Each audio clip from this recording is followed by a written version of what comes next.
Hello' friends, আসসালামু আলাইকুম। মই আজি তোমালোকক পেণ্ট কাটিং কৰা শিকাম। এতিয়া মই লাইনিং কাপোৰ লৈ লৈছোঁ আৰু মেইন কাপোৰ লৈ লৈছোঁ।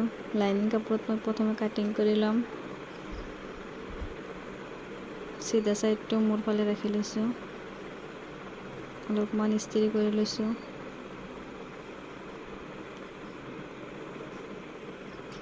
ওপৰত মই 2 ইঞ্চি ৰবাৰৰ কাৰণে ৰাখি লৈছোঁ।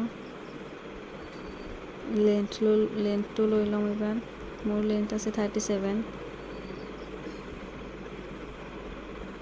তলত মই 1 ইঞ্চি এক্সট্ৰা লৈছোঁ ফল্ডিঙৰ কাৰণে। হিপ চাইজটো লৈ ল'ম। এবাৰ হিপ চাইজটো তোমালোকৰ হিপ চাইজৰ যিমান আছে তাৰে 4 ভাগৰ 1 ভাগ লৈ ল'বা। ইয়াতে মই 2 ইঞ্চি লৈ লৈছোঁ, ৰাউণ্ড কৰি দিছোঁ 1.5 ইঞ্চিমান। ইয়াতে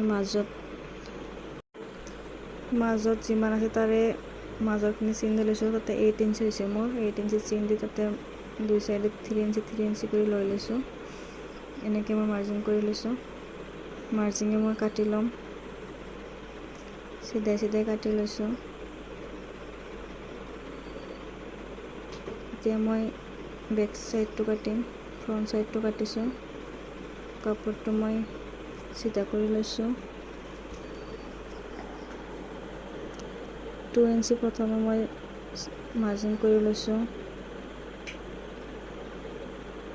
এইটো চাইডে মই অলপো এক্সট্ৰা লোৱা নাই, এইফালৰ চাইডটো মই এক্সট্ৰা ৰাখিছোঁ। 2 ইঞ্চি মই এক্সট্ৰা লৈছোঁ।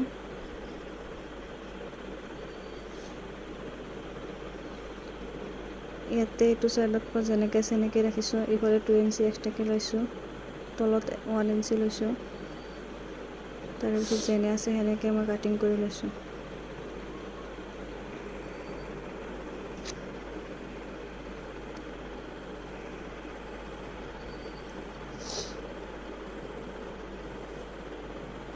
এতিয়া মেইন কাপোৰটোতো মই এইটো কৰি কাটিং কৰি ল'ম। মেইন কাপোৰটোতো মই কাটিং কৰি লৈছোঁ। এইটো হ'ল বেক চাইড। 4টা ভাগ হৈছে আমাৰ, 2টা মেইন কাপোৰ আৰু 2টা লাইনিং কাপোৰ। ফ্ৰণ্ট চাইড ইয়াৰো 4টা ভাগ হৈছে। এইটো তোমালোকে চোৱা মই যেনেকৈ চিলাইছোঁ। মেইন কাপোৰটোৰ তলৰ ফালে লাইনিং কাপোৰটো দি লৈছোঁ।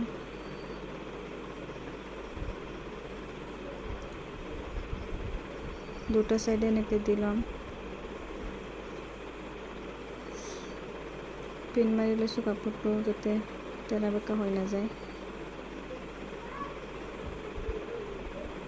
এই চাইডটো আমি এনেকৈ চিলাই ল'ম।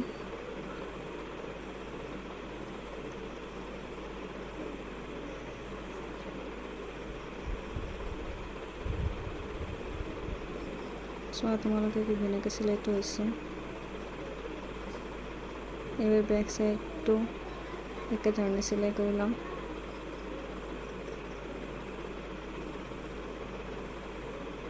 বেক চাইডৰ ওপৰত ফ্ৰণ্ট চাইডটো ৰাখি লৈছোঁ। ইয়াতে মই ইণ্টাৰলক কৰি লৈছোঁ।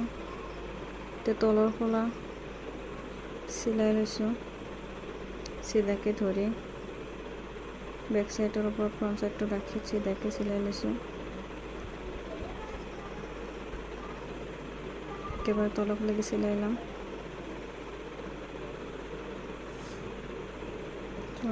চিলাইটো হৈ গ'ল। এতিয়া তলৰ ফালে যিটো ৰাখিছিলোঁ মই এক্সট্ৰা মাৰ্জিন, তাতে মই চিলাই লৈছোঁ।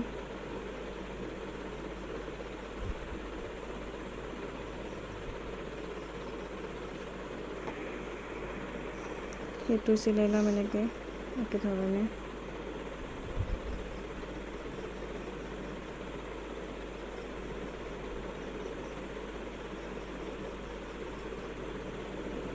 চিলাইটো হৈ গৈছে।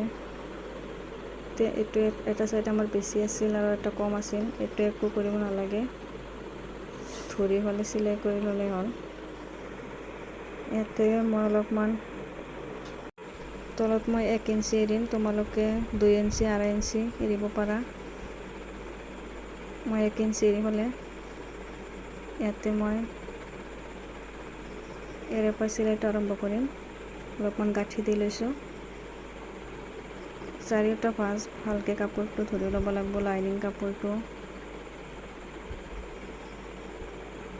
ভালকৈ ধৰি কাপোৰটো চিলাই ল'ব লাগিব। এটা কাপোৰ আমাৰ বেছি আছে, এটা কম আছে, সেইটো একো প্ৰব্লেম নাই।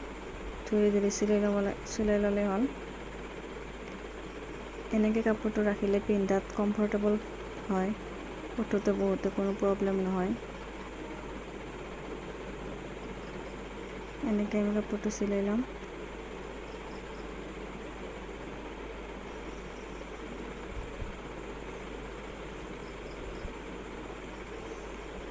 তলৰ পৰা এনেকৈ ধৰি এটা দুটা জাপ দি চিলাই ল'ম।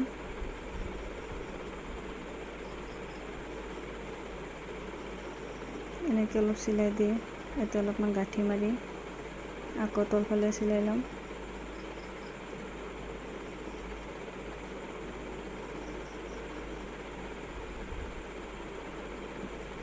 এইটো চিলাই হৈ গ'ল।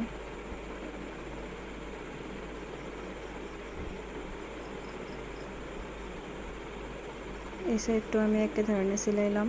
চিলা হৈ গ'ল মোৰ। চোৱা, মই গোটেইখিনি ইণ্টাৰলক কৰি লৈছোঁ। তোমালোকৰ ইণ্টাৰলক নাথাকিলে সৰু সৰুকৈ কাটি দিবা কেঁচিৰে, নহ'লে সূতাটো ওলাই যায়। এতিয়া মই ওপৰৰ ফালে চিলাই লৈছোঁ, যিখিনি আমি বেল্টৰ কাৰণে ৰাখিছিলোঁ ইলাষ্টিকৰ কাৰণে। ওপৰত অলপমান মই চিলাই লৈছোঁ, সূতাটো যাতে ওলাই নাযায়।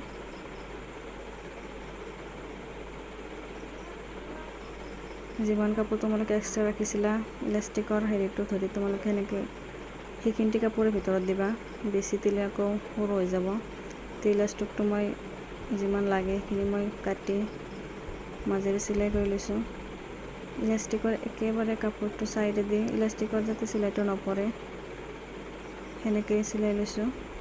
ইলাষ্টিকটো ভালকৈ টানি লৈ ইলাষ্টিকৰ মাজেৰে চিলাই লৈছোঁ, টানি টানি ধৰি। এইটো একেবাৰে সহজ।